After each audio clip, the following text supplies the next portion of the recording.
요한계시록 22장 이제 마지막 거의 도달을 했습니다.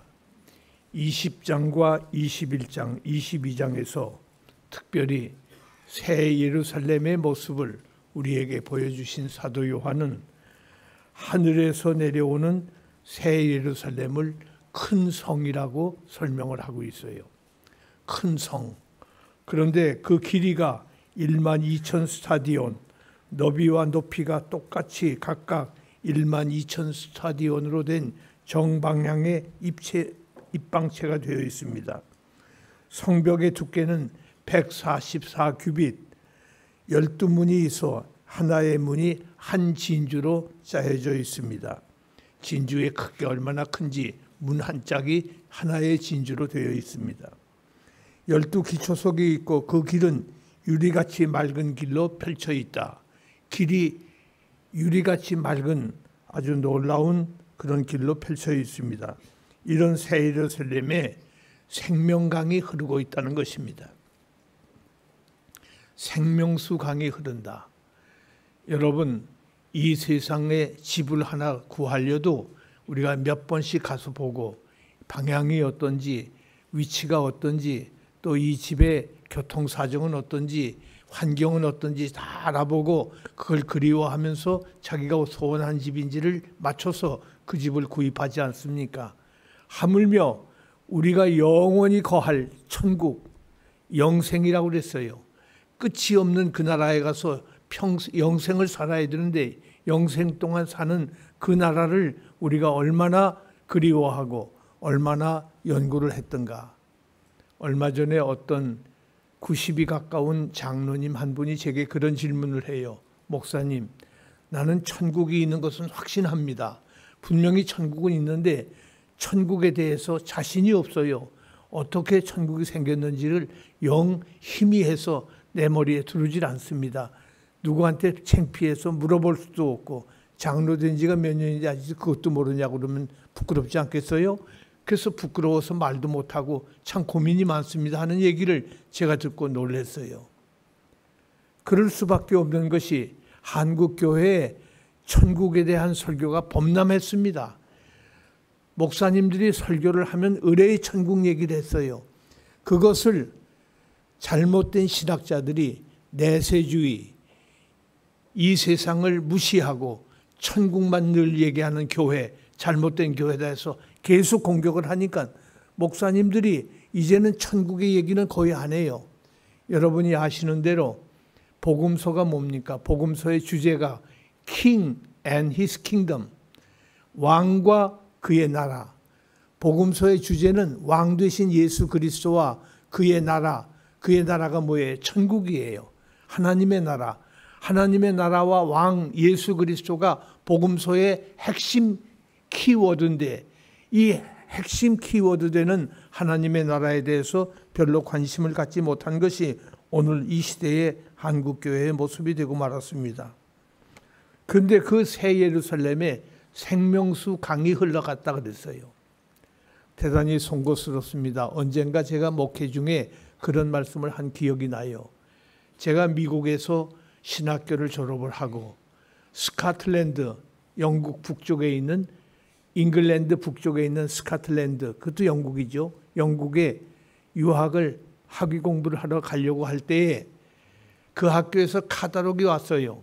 카탈로그를 읽는데 거기 뒤에 지도가 있고 내가 가서 살 딘스 코트, 대학원 학생 기숙사가 있고 도서관, 라이브러리가 어디가 있고 그 다음에 세인트 메리스 칼리지, 세인트 메리스 칼리지는 신학부예요. 신학부가 어디에 있고 그리고 기숙사, 도서관, 강의실, 그리고 주일이면 꼭 가야 할 교회, 대학교회는 어디에 위치해 있고 이게 다 표시가 되어 있단 말이에요.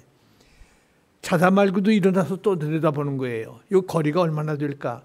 5만 분의 1 지도니까 이것은 몇 미터 되겠다. 이건 몇 분이면 가겠다. 몇 시까지 공부하다가 몇 시 가서 점심 먹고 몇 시까지 와서 다시 또 오후 공부를 하고 이렇게 해야겠다. 그걸 계획을 계속 짜기 위해서 얼마나 많이 봤는지 마침내 세인앤드루스에 갔더니 그게 꼭 우리 이웃집에 이사 온 것 같아요. 너무 눈에 환해서 그저 내가 눈 감고도 찾아갈 정도로 그렇게 되어 있었어요. 그것이 내가 가야 할 곳이라면 그렇게 연구를 하지 않겠습니까? 우리가 새 예루살렘 가운데 생명수 강의 모습이 1절에서 5절 사이에 나타난 것을 보게 됩니다. 수정같이 맑은, 오염되지 않은, 전혀 오염이 없는 생명수 강, 하나님과 어린 양의 보좌에서 출발해서 길 가운데로 흐르고 있다고 그랬어요. 길 가운데로 강물이 흐르고 있어요.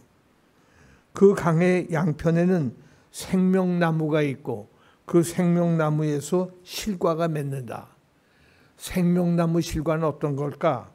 그것은 1년에 한두 번 맺는 열매가 아니에요. 한 달에 한 번씩 맺는, 1년에 12번 열매를 맺는, 그러니까 굉장히 풍성한 열매를 맺는 나무지요. 이것은 생명나무 실과입니다. 만국을 소성케 하는 이 일이, 이 생명나무의 잎들이 바로 만국을 새롭게 한다, 소성케 한다고 그랬어요. 이 새 예루살렘의 낙원 같은 파라다이스 라이크, 우리가 아는 대로 창세기 3장에서 낙원에서 쫓겨나잖아요. 아담 하와가.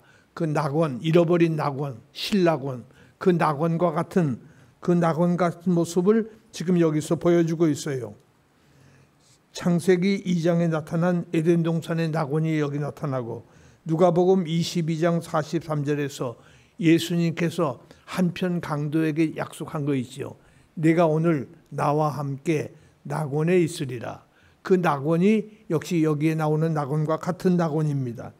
고린도후서 12장 2절과 4절에서 바울이 삼층천에 갔다 왔다고 그랬어요. 그 삼층천이 바로 이 낙원을 말합니다.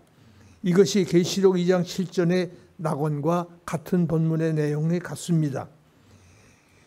22장 1절에서 5절은 하나님의 구속 사역이 완성되었을 때, 하나님의 구원 사역이 완성되었을 때 에덴 동산의 상태가 회복이 되었다. 인류에 대한 창조주가 의도하신 그 상태로 다시 돌아가게 하는 그 역사가 창세기 2장에 잃어버린 그 에덴 동산이 다시 계시록 22장에서 회복이 되는 것을 말하고 있습니다. 생명수 강과 생명나무란 무엇을 말하는가? 생명수 강이 흐르는 것 옆에 양편에 생명나무가 있다고 그랬는데 그건 뭘 말하는가? 요한계시록 7장 17절에 보좌 가운데 계신 어린 양이 저희의 목자가 되사 생명수 샘으로 인도하시고 저희 눈에서 눈물을 씻겨주실 것이미로라. 21장 6절에서는 내가 생명수 샘물로 목마른 자에게 값없이 주리니, 생명수 샘물을 목마른 사람에게 값없이 준다. 22장 17절에서는 원하는 자는 값없이 생명수를 받으리라. 원하기만 하면 이 생명수를 값없이 받는다. 그것이 수정 같은 맑은 강물이든 아니면 샘물이든 천국에는 생명수가 있다는 말씀을 확실히 하고 있어요. 천국에는 생명수가 있다. 우리 한국에서 활명수, 무슨 이상한 음료수를 팔고 있습니다만은 그건 생명수가 아니에요. 그럼 생명수가 무엇인가? 요한계시록 47장 1절 이하에서 이런 말이 있어요. 이것은 해석의 난해구절 중에 하나입니다. 해석을 여러 가지로 하지만 난해구절이에요. 성전 문지방에서 물이 흘러나왔다. 그래서 성전 문지방에서 물이 흘러나왔다. 그런데 문지방에서 물이 흐르면 건물은 무너지지 않겠어요? 근데 성전 문지방에서 물이 흘러나왔더니 그 성전은 무너질 것이 틀림없습니다. 그렇기 때문에 이게 난해구절이라는 거예요. 해석이 어려워요. 이것은 상징적 의미를 말하는 것이다. 이것은 성전 문지방에서 물이 흘러나왔다는 말은 상징적 의미를 말한다. 물이 나와서 동편으로 흘러가는데 약 500m 지점쯤 가니까 물이 발목을 채웠어요. 발목을. 다시 500m를 가니까 거기에서는 이번에는 물이 무릎까지 채웠습니다. 다시 흘러 500m 지점에 가니까 헤엄칠 만한 물들이 괴었습니다. 성전 문지방에서 시작해서 약 2km 정도 지나고 나서 헤엄칠 만한 물이 있는 강이 어디에 있는가? 이것이 어느 장소에 있다는 말이에요. 새 예루살렘에 있다는 말인데 새 예루살렘 어디에 길 가운데에 길을 지금 지나고 있다고 그랬어요. 에스겔서 47장 6절 이하에서 이 말씀에서 강조하고 있는 것은 물이 가는 곳마다 믿음이 살아나서 생명의 역사가 일어난 것을 말하고 있는 거예요. 이것은 뭘 상징하는 거 아니? 물이 성전에서 500m 또 500m, 500m를 갈 때마다 발목, 허리, 목까지 채워지는, 나중에 수용할 수 있을 만큼 물이 채워지듯이 생명의 역사가 일어난다. 생명수, 하나님이 계신 성소를 생명의 근원으로 하는 생명수를 우리에게 말하고 있어요. 그 생명수가 가는 곳마다 모든 생물이 살아나는 역사를 일으킨다. 어떻게 일어나나 보세요. 에스겔 시대에는 이스라엘 백성들이 포로로 끌려간 아주 안타까운 시대였습니다. 희망이 없습니다. 포로에게 무슨 희망이 있겠어요? 절망 속에서 사는 그 백성들에게 에스겔이 지금 환상을 보고 있어요. 그 환상이 뭔가 하니 성소에서부터 강물이 흐르기 시작하여 그 강물이 가는 곳마다 생명의 역사가 일어난다는 환상을 에스겔이 보고 있는 것입니다.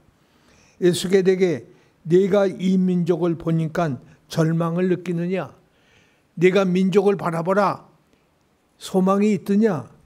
도무지 소망이 없는 죽은 민족으로 보이지 않느냐?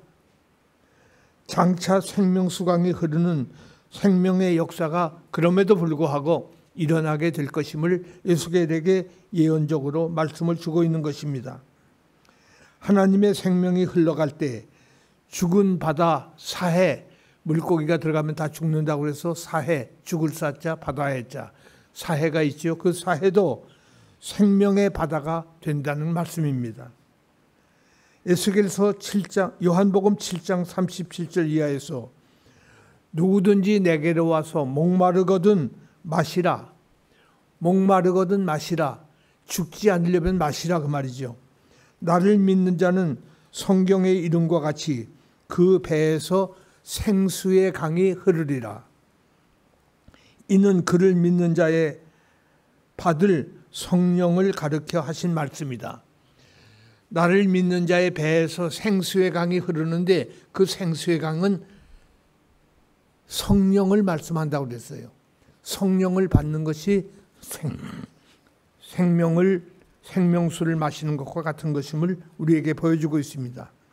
믿는 자의 배에서 생명의 강이 흘러넘치리라. 예수님이 주신 말씀이에요. 믿는다는 게 뭐예요? 여러분 누구를 믿어요?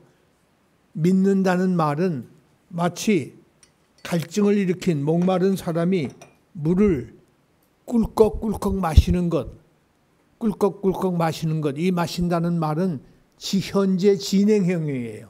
현재 진행형. 그러니까 이것은 한 번 믿으면 나는 천국 갔어. 난 이미 하나님의 백성이야.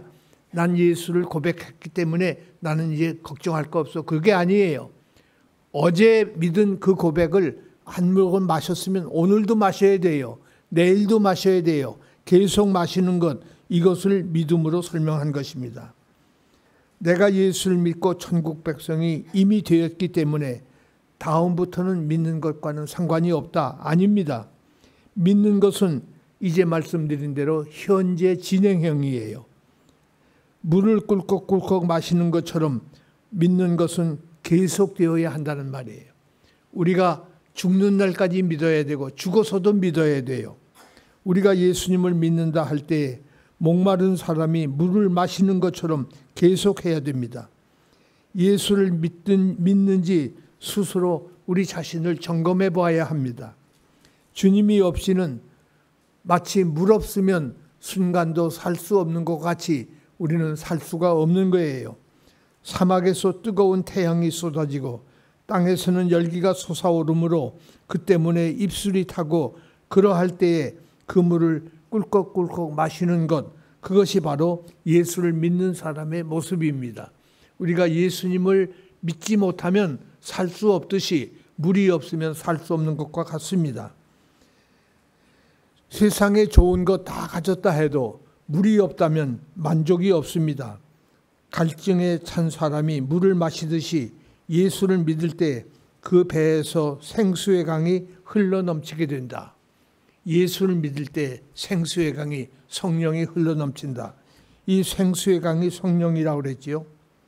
성령을 통해서 생명의 역사가 일어나는 것을 말씀하고 있어요. 성령은 예수의 영이에요. 하나님의 영, 예수의 영이 성령이에요. 성령은 예수의 영인데 자주 말씀드렸지요. 고린도전서 15장 46절에 뭐라고 되어 있어요? 생령, 산영인데 이 생령은 아담의 영이 생령이에요. 첫째 번 아담의 영이 생령으로 갔고, 둘째 아담, 마지막 아담, 예수님의 영은 Life Giving Spirit, 살려주는 영, 살려주는 영이 예수님의 영이에요. 그것이 성령입니다. 이 살려주는 영이기에 예수님을 진실히 믿는 사람은 성령이 충만한 사람이에요. 성령 충만한 사람은 찬송 부를 때 눈 감고 손을 하늘로 뻗치고 그리고 찬송하는 것이 성령 충만한 사람이 아니라 예수를 참으로 진실되게 믿는 그 사람이 성령 충만한 사람입니다. 이것을 바로 깨닫지 못하면 성령 충만하다고 해서 기적 중심의 신앙으로 빠지기가 쉽습니다. 말씀을 통해서 능력이 일어나기 때문에 성령 충만은 다른 말로 하면 말씀 충만, 예수 충만, 성령 충만은 말씀이 충만한 사람이 성령이 충만한 사람이고 예수님을 충분히 믿는 사람이 성령 충만한 사람이 된다는 말씀입니다. 말씀을 통해서 성령을 통해서 역사가 일어나기 때문에 능력 중심으로 움직이다 보면 잘못될 가능성이 많아요. 우리가 능력을 보여야 성령을 받은 증거가 아니냐, 그렇지 않아요? 성령이 임하시면 너희가 권능을 받고, 그 말은 전도할 능력을 받는다는 말이에요. 하지만 예수 중심으로 움직이면, 말씀 중심으로 움직이면 주님을 생각하고 내 대신 피 흘려 죽으신 주님을 날마다 묵상하고 구원을 늘 생각하며 주님께 생각을 집중시키면, 예수로만 충만하면, 말씀으로 충만하면 그 사람이 바로 성령이 충만한 사람이 된다. 예수 충만, 말씀 충만, 성령 충만이 같은 말이에요. 그러면 성령 충만한 사람을 보고 우리가 어떻게 알 수 있는가? 그 사람이 예수님을 얼마나 닮았을까 하는 것을 짐작해 보면, 아, 이 사람은 예수 믿는 사람이야, 이 사람은 틀림없어, 그렇게 알 수가 있는 것이 바로 성령 충만한 사람의 모습이 되는 것입니다. 가까이 보았는데 예수 닮은 모습이 나타났다면 그 사람은 성령 충만, 말씀 충만, 예수 충만이 틀림없지만 전혀 예수 닮은 사람 같지가 않아요. 거짓말도 많이 하고 남을 속이기도 하고 자기 이권만 차지하려고 애를 쓰는 사람, 그 사람은 예수 닮은 흔적이 없습니다. 이 사람은 비록 말로는 성령 충만하다고 입술로는 말을 하지만은 예수 닮은 모습이 전혀 없다면 성령 충만한 사람이라고 말을 할 수가 없는 것입니다. 예수님을 물을 마시듯이 믿는 사람에게 성령이 강하게 역사하시기 때문입니다. 예수를 믿는 자들의 심령마다 성령이 충만하게 역사하여 이런 생명의 생수와 생수의 강이 흘러가게 되는 것입니다. 예수를 진심으로, 진정으로 열심히 믿으면 생명수 강이 내게서 흐르게 된다는 말이에요. 심령에서 심령으로 내게 흐르는 생명수 강이 네게로 흘러가고 한 심령에서 다른 심령으로 흘러가는 것을 말합니다. 이것이 에스겔 47장의 예언을 설명하는 방법이에요. 예수를 믿는 자들의 심령마다 성령이 내주하시고 성령이 내주하시는 곳마다 생명의 역사가 일어나는 것을 우리가 흔히 말하는 생명운동이라고 합니다. 성령이 역사하셔야 생명운동이 일어나는 거예요. 절망적인 심령에 예수님을 모시면 성령의 역사가 임하셔서 그 심령을 소망으로 넘치게 하는 것입니다. 우리들 가정 가운데 희망이 없는 가정이 있어요. 아무리 봐도 이 가정은 희망이 없다. 창살 없는 감옥 같은 가정도 있습니다. 그런데 그 가정에 예수님을 참으로 모시게 되면, 예수를 믿는 가정이 되면 성령께서 강하게 역사하시고 그 가정이 성령의 역사로 새로워질 수가 있는 것입니다. 생명의 역사가 일어나기 때문입니다. 소망이 없는 마른 뼈다귀와 같은 민족, 그런 백성에게도 성령이 임하시면 그 민족에게 생명의 역사가 일어나게 되는 거예요. 민족 속에 예수님이 들어가시고 예수님을 믿으면 민족이 생명의 역사를 일으킨다는 것입니다. 만일에 우리 백성들에게 예수님이 오시지 않았다면, 가정문이에요. 예수님이 우리에게 오시지 않았다면 우리 백성들은 어떠했을까? 여러분 아시는 대로 금년이 해방 70주년이에요. 광복 70주년이에요. 얼마나 대단한 날입니까? 건국 70주년이 되는 1948년에 건국을 해서 2018년이 되니까 70주년이 되는 해인데, 이 대한민국이 예수 믿기 전에, 지금부터 100년 전의 대한민국은, 이 나라는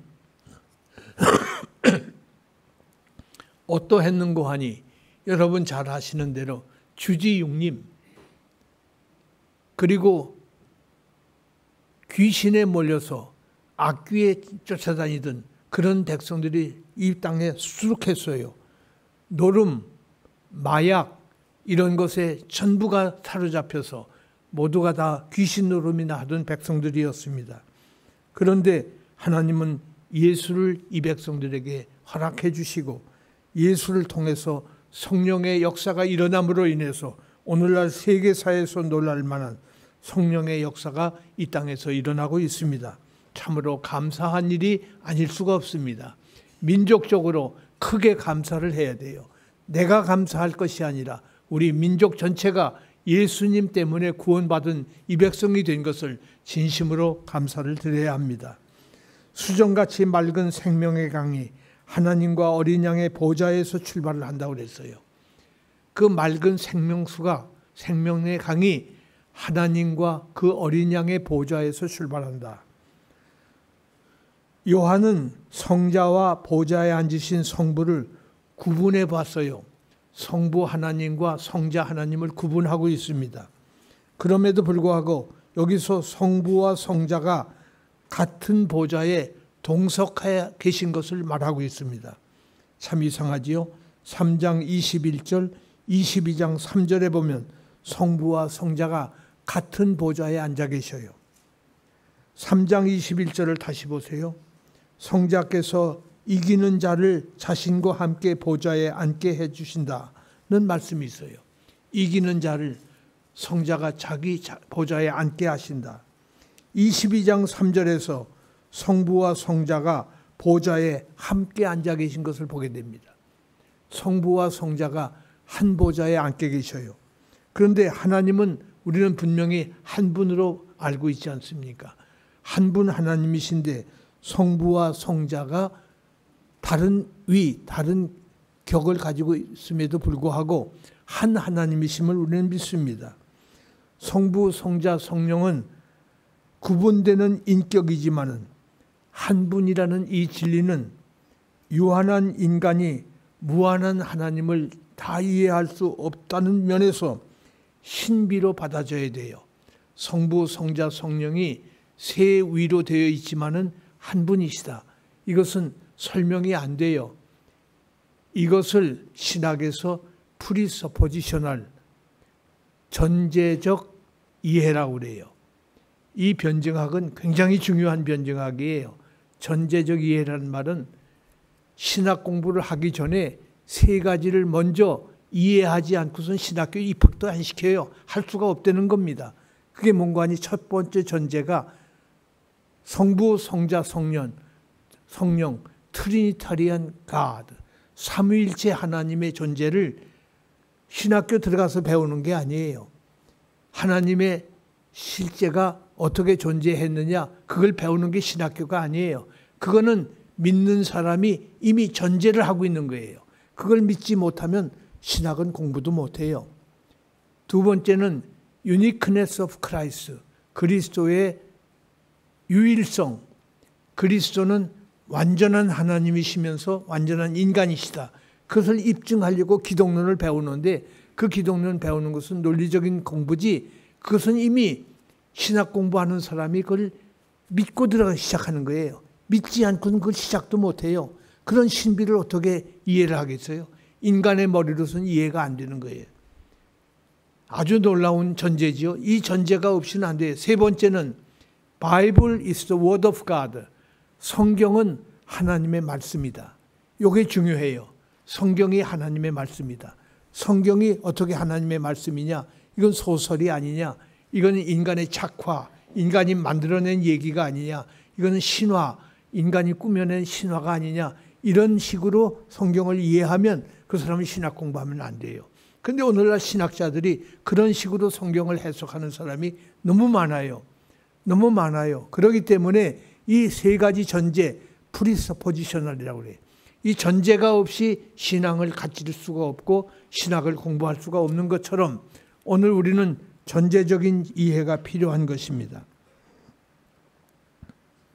하나님과 하나님의 어린 양 보좌, 그것이 한 보좌에 앉아 계신 하나님, 이분은 신비로 우리에게 보여진 말씀이기 때문에 성부, 성자, 성령은 삼위이면서 한 분이시다. 셋이 하나고 하나가 셋이다. 이것이 성경의 논리고 성경에 우리에게 가르쳐주는 진리예요. 세 분 하나님이 아니라 한 하나님인데 세 위로 나타나는 거예요. 인격이 셋으로 나타나는 거예요. 성부, 성자, 성령. 이 세 하나님이 한 분이시다. 세 하나님이 아니라 한 분 하나님이시다. 이것이 신비입니다. 이 신비를 여러분 언제 체험하죠? 성찬식 때 예수님의 살과 피, 떡을 떼면서 이것은 주님의 몸입니다. 장로님들이 그러죠. 받는 분이 뭐라고 그래요? 아멘 그럽니다. 나는 믿습니다 그 말이죠. 그리고 받아 먹으라 할 때 먹으면 예수님의 몸을 먹는 거예요. 예수님의 몸을 먹는 거예요. 그것이 바로 신비로운 체험이에요. 예수님과 연합하는 순간이에요. 예수님과 연합하는 것이 우리 그리스도인이에요. 지금 우리가 새 예루살렘에 들어간다는 것은 내가 깨끗한 세마포를 입고 내 죄가 다 씻김받고 거룩한 의인으로 간다. 천만의 말씀. 우리는 의인이 될 수 없어요. 우리는 1만 달란트 탕감받은 죄인이라고 그랬어요. 1만 달란트 탕감받은 1만 달란트의 액수를 제가 자주 설명했어요. 유대인들이 예수님 당시에 전 팔레스타인 영토에서 로마에 낸 세금 총액이 700달란트예요. 오늘날 달러로 말하면 몇 조 달러인지 그 계산이 안 돼요. 그걸 계산하고 있는 학자도 있어요. 그거는 2000년이라고 하는 역사적 갭이 있기 때문에 그 가치를 우리가 평가할 수가 없어요. 금으로 몇만 파운드다. 그거 말이 안 돼요.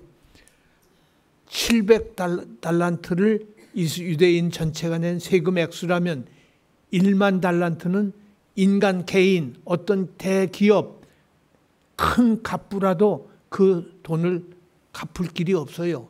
다시 말해서 인간으로서는 불가능하다 그 말이에요. 나로서는 내 부채를 갚을 길이 없다 그 말이에요. 그럼에도 불구하고 예수님께서 내 부채를 갚아주셨다. 대신 지불해 주셨다. 대신 지불해 주셨다. 그것을 전가라고 그럽니다. 전가. 예수님의 의를 내게 전해 준 거예요.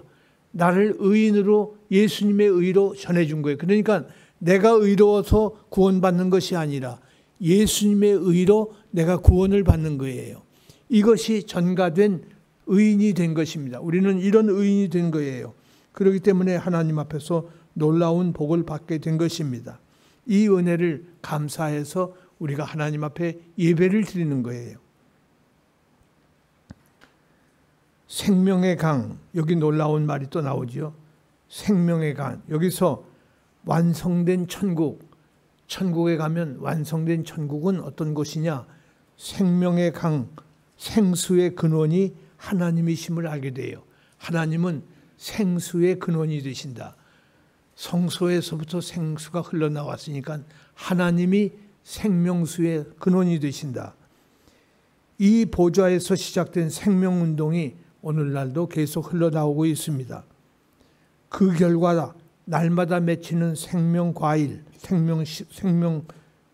생명과실이 풍성한 생명의 역사를 나타내는 거예요.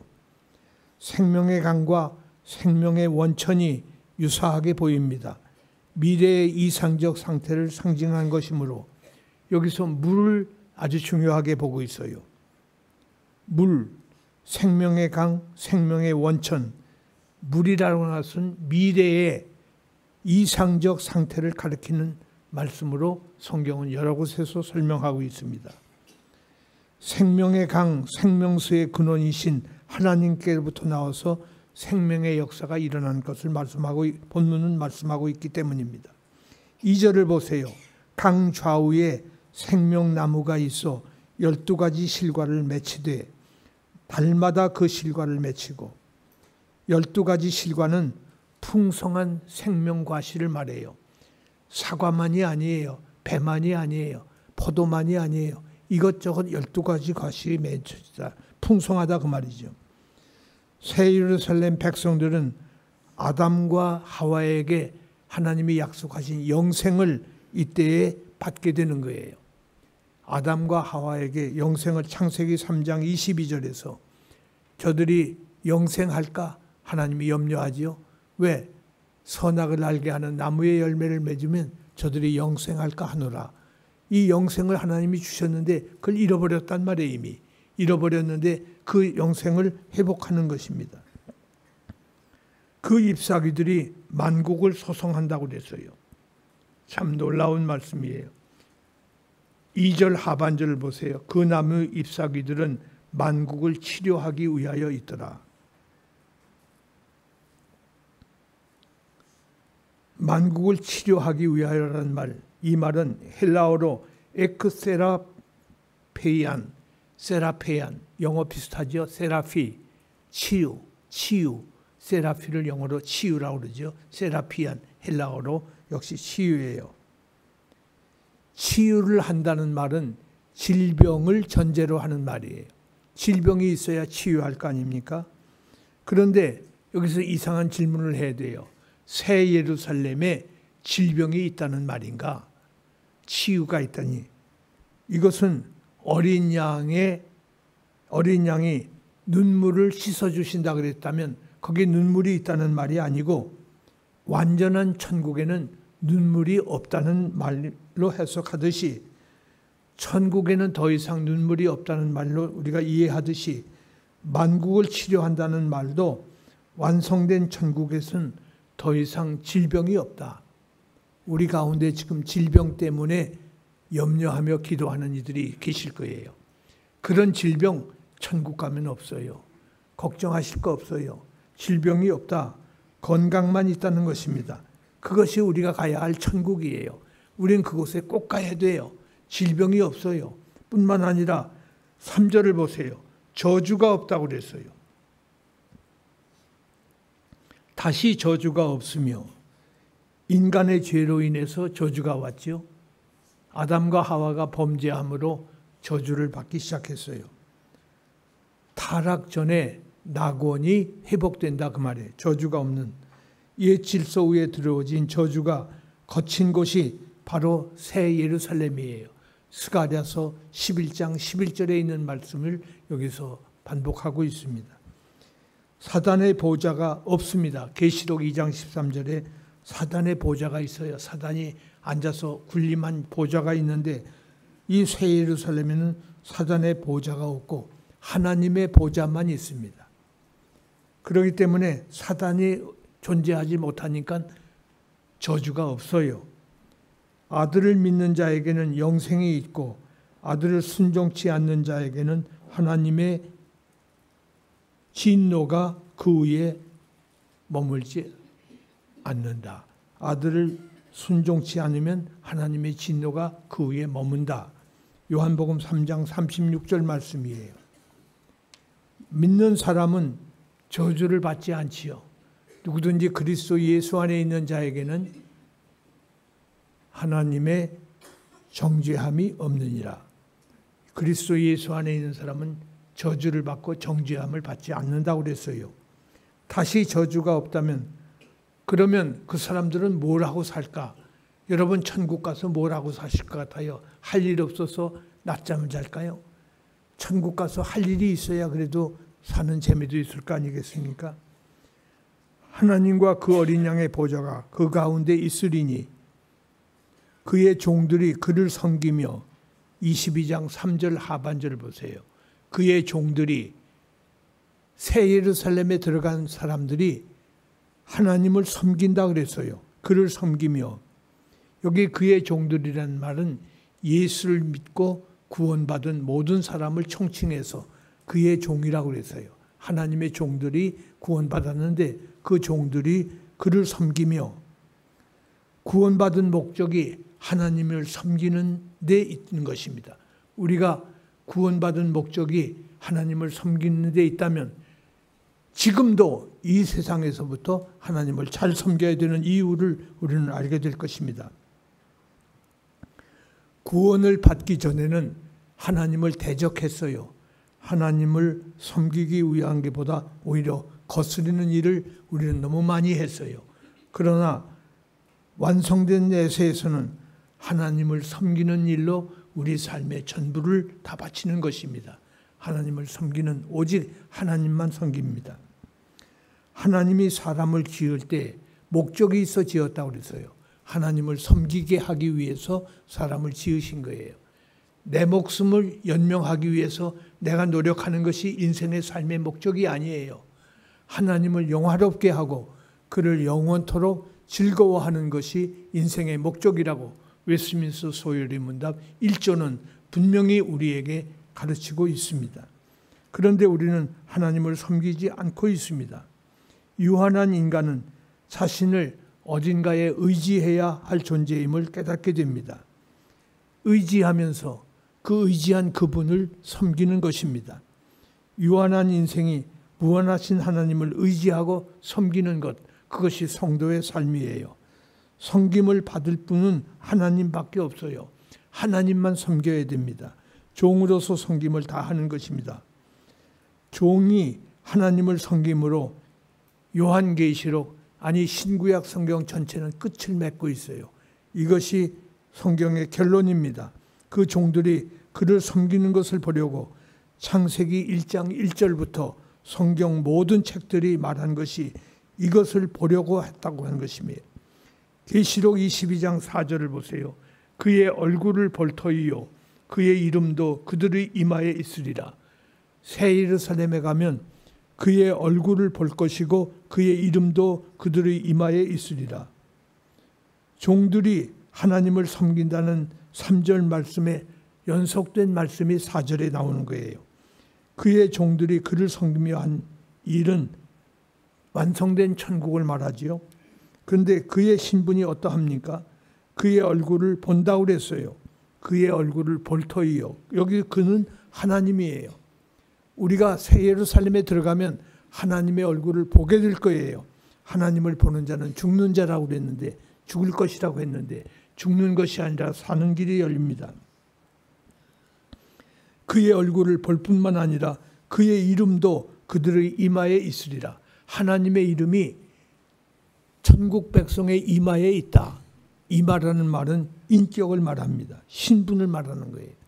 이마에 천국 백성 이마에 하나님의 이름을 써준다. 그 말은 하나님의 소유가 된다는 말이에요. 하나님의 백성이 된다. 너는 내 것이다. 하나님이 이름을 내 이마에 써주고 넌 딴 데 속한 게 아니야. 내 것이야 하면서 하나님이 나를 하나님의 백성으로 인을 쳐주시는 것입니다.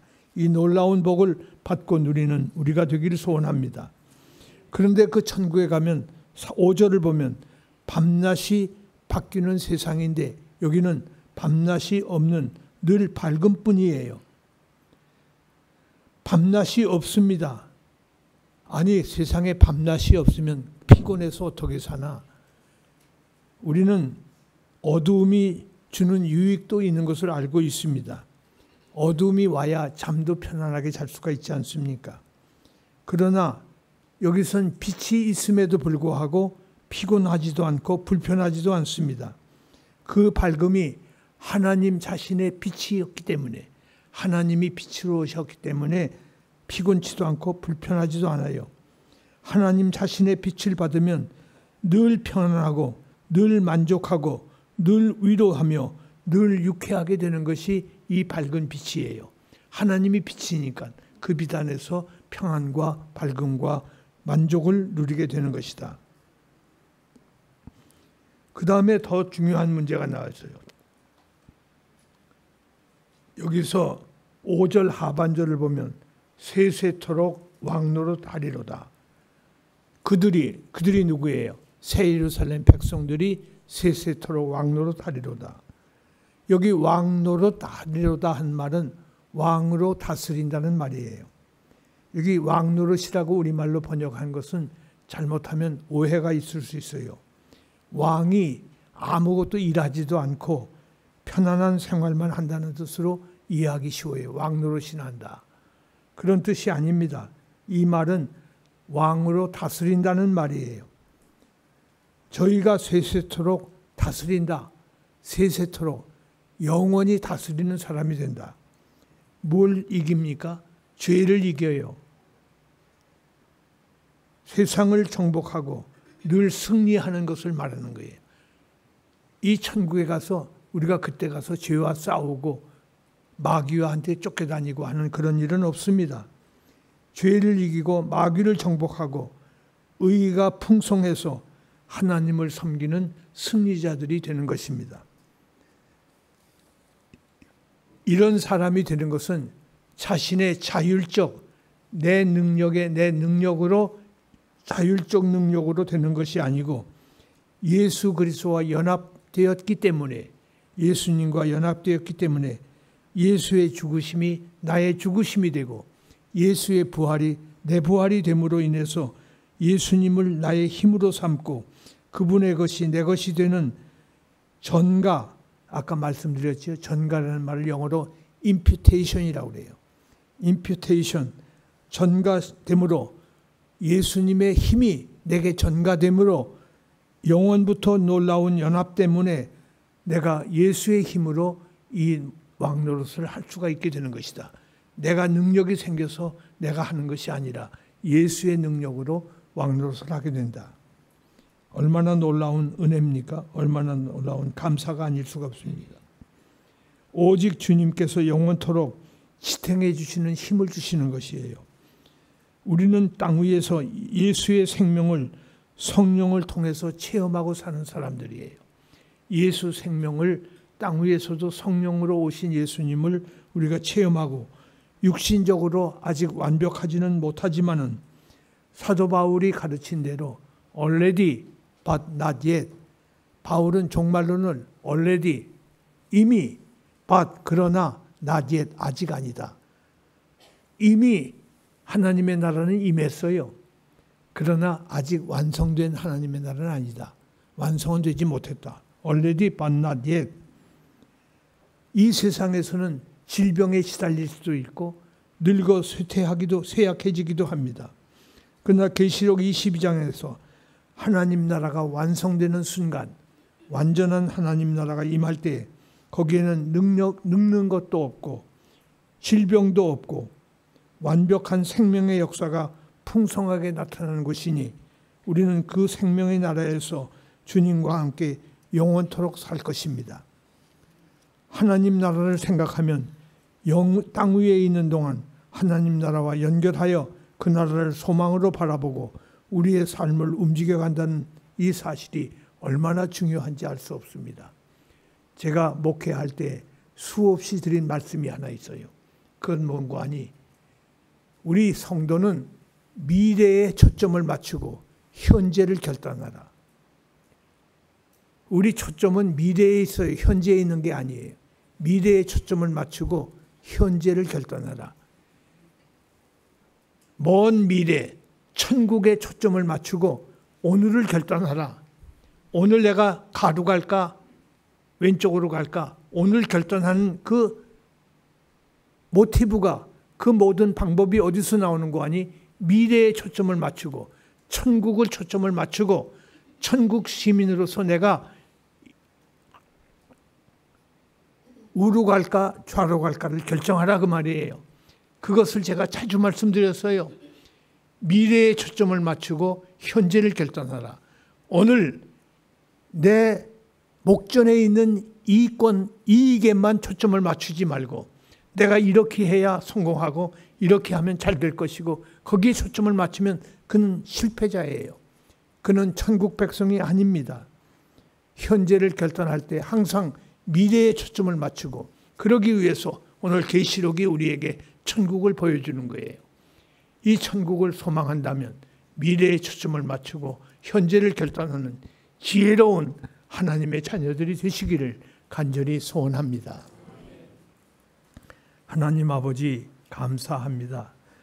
우리가 가야 할 영생의 나라, 하나님의 나라, 그리고 새 예루살렘을 저희들이 오늘도 요한을 통해서 보게 해주시고 느끼게 해주시고 알게 해주시니 감사드립니다. 이 사실을 저희들이 분명히 하나님의 말씀을 통해서 배웠사오니 이 말씀 귓전에서 잃어버리는 자 되지 않게 하시고 우리 말씀에 피가 되고 생명이 되고 역사를 일으키는 힘이 되어서 하나님 앞에서 미래에 초점을 맞추고 현재를 결단하는 지혜로운 하나님의 백성들이 되게 하여 주옵소서. 자비하신 하나님, 서울교회를 긍휼히 여겨주시고 다 천국 시민들이 여기에서 양성되고 하나님 앞에 함께 들어갈 수 있는 하나님의 백성들이 되게 하여 주옵소서. 우리 가족들 중에 아직도 주님을 바로 믿지 못하는 이가 있다면 주여 우리로 하여금 더 기도하게 하시고 더 경성해서 하나님의 백성으로 만들 수 있는 그런 전도의 힘도 허락하여 주옵소서. 모든 것 주의 손에 의탁하오며 예수님 이름으로 기도드립니다.